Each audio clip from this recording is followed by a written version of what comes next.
আসসালামু আলাইকুম। বর্তমানে সম্প্রতি একটা ইন্টারভিউ দেখলাম আমাদের নগরপিতা ইশরাক হোসেনের, যেখানে সে বলতেছে আমরা মন্ত্রী হওয়ার জন্য নির্বাচন করি না। তো একটা কথা মনে পড়ে গেল, 2025-এ যখন ঢাকার মেয়রের শপথ নেওয়ার জন্য ইশরাক আন্দোলন শুরু করলো, একটা পর্যায়ে কি বলল যে আমাকে যদি কেউ শপথ না পড়ায় আমি নিজে নিজে শপথ গ্রহণ করব।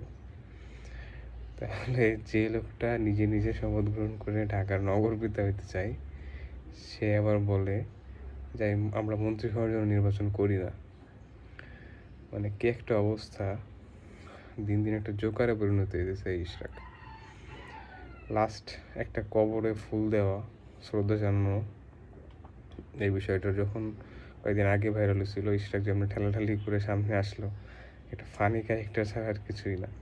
একটা সময় ইশরাকরে ভালোই লাগতো কথাবার্তাগুলো 5 আগস্ট পূর্ববর্তী সময়, কিন্তু এরপর থেকে সে যেন দিন দিন জোকারে পরিণত হইতেছে। সো বিএনপির যদি নির্বাচনে এবার জেতা প্রয়োজন, তাহলে অবশ্যই তাদেরকে এই নেতাকর্মীদের আচরণগুলো অবশ্যই পরিবর্তন করা প্রয়োজন। না হলে জেতাটা খুবই কষ্টকর হয়ে যাবে, কারণ বর্তমানে জামাত খুব ভালো একটা ফাইট দিবে।